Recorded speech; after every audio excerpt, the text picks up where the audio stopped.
Hello. Hello.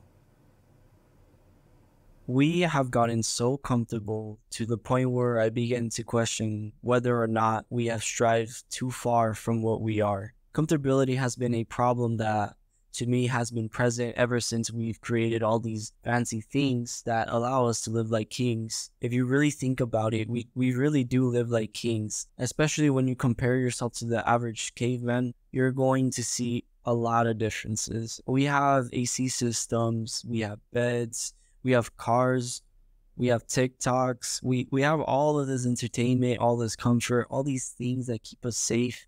And sadly, those great things allow for people to not do the things that they want to do because they're too comfortable. They're too comfortable to the point that they just don't want to get out or just don't want to move out. And it's such a simple problem that could be solved with just one choice, but they don't commit it. And I'm referring to those that want to leave the point where they are, but they don't. And I'm not talking about individuals that would be seen as, oh, like, look at him, haha, he has a dead end job. If his true passion is to be a McDonald's employee, let him be a McDonald's employee. People often seem to just stay in a place where they don't want to be because they have this weird philosophy that states that if I keep doing the same thing over and over that I know hasn't worked repeatedly, it'll eventually work, right?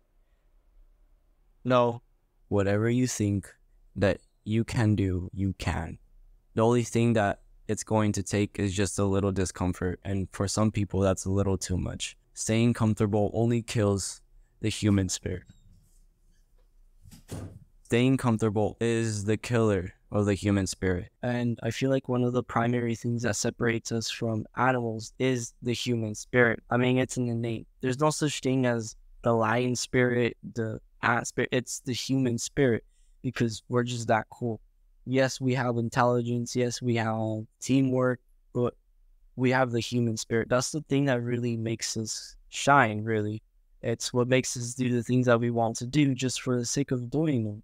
And comfortability kills it. And I feel like without the human spirit, we truly don't really live life at all. We just do mundane, robotic tasks that keep us, oh, happy, happy TikTok, happy money, hooray. That's not living. That is not living at all. It's what living is purpose, experience, people, all of those great things. And without the human spirit, we don't live. I just wanted to see more into this and see how do people even do this and how could they stop living like this? How could we actually put an end to this through the means of philosophy?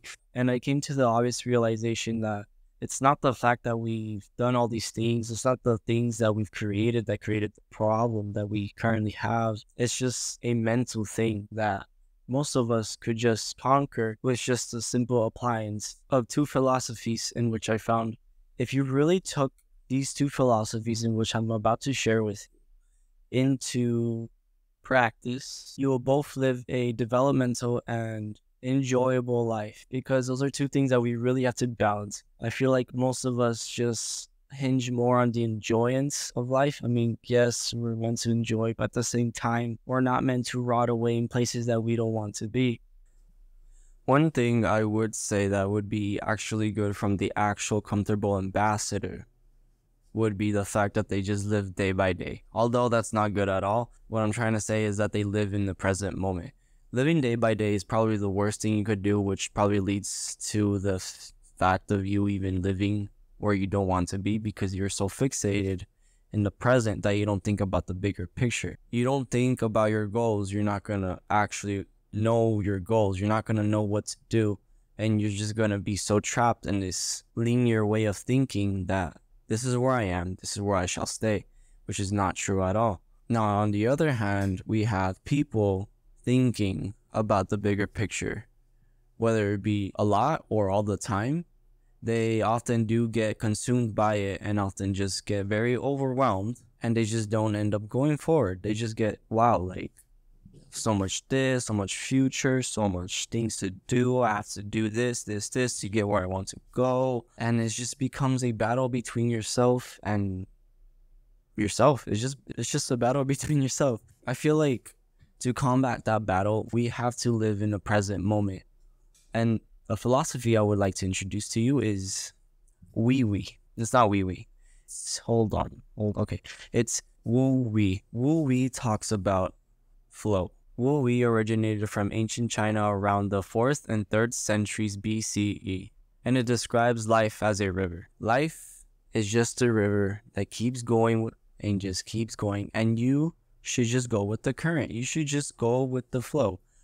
As Wu Wie would say, you are in the present moment. This is what it is, and you shouldn't go against reality itself. You should just enjoy life as the experience it is, emphasizing living in harmony with the natural flow of life, acting spontaneously and intuitively, and aligning oneself with the natural order. The idea of effortless action, acting only when needed rather than fighting against the current. Just flow and enjoy the calm ride through the river, one would say. One thing I would like to say is that Wu Wei's not telling us to just sloth away for the rest of our days. No, it's saying to stop fighting against reality itself, to stop contradicting it and go with the flow, to be at peace with what you have, to be grateful for what you have. Even though if you're not in the position where you currently want to be, it's important to acknowledge and appreciate what you currently have. There's some aspects of this philosophy which I really love, but there's some of it just seems a little too passive and I feel would lead to non-action. Although it's not saying to not commit action, it's just saying to commit action effortlessly, to just commit action when needed, but not spontaneously. I believe what we should take from this philosophy is the actual enjoyment of life, because life truly is an experience. It really is, and it's meant to be enjoyed. And we can't enjoy it if we're just so fixated on what is going to happen tomorrow or what happened yesterday. Although the past can hurt, I'm going to quote Lion King, although the past can still hurt, we learn from it. And which is the beauty of life, beauty of experience. The acceptance that we cannot contradict reality at all, but instead to allow yourself to fit in the boundaries of life and reality. You must always act in order to get where you want to get. So that way you don't end up drifting off to like the other side of the river where you don't want to be, and you'll be good. Eudaimonia was constructed mostly by Aristotle. Now, eudaimonia is a lot, but just to sum it up, eudaimonia is the art of flourishing, the art of growing and flourishing. It was created between 384 to 322 BCE, and it views eudaimonia as the ultimate goal of human life, which refers to, like I said, the state of growing and the state of flourishing. And it goes beyond superficial happiness, as it's about having a life of virtue and excellence. And in case you don't know what virtues are qualities of character and habits that feed to the moral and ethical essence. Such qualities would be courage, wisdom, temperance, justice, and much more. Eudaimonia involves living up to one's potential and experiencing a deep sense of contentment and well-being that comes with living with a such virtuous life. Who doesn't want to be a good person, am I wrong? It also involves finding a balance in life and living in harmony with oneself, others, and the world. All of this is absolutely beautiful. It is a great form of thinking to just think that your purpose in life is to be a good person, to always strive for your goals, to always do better, to learn from your experiences. There's just one problem that I have with it. The fact that it leaves out you. Like, it leaves out you and your personal purpose. I feel like we have two purposes as humans. This isn't even Aristotle anymore or Wu Wie, this is just me.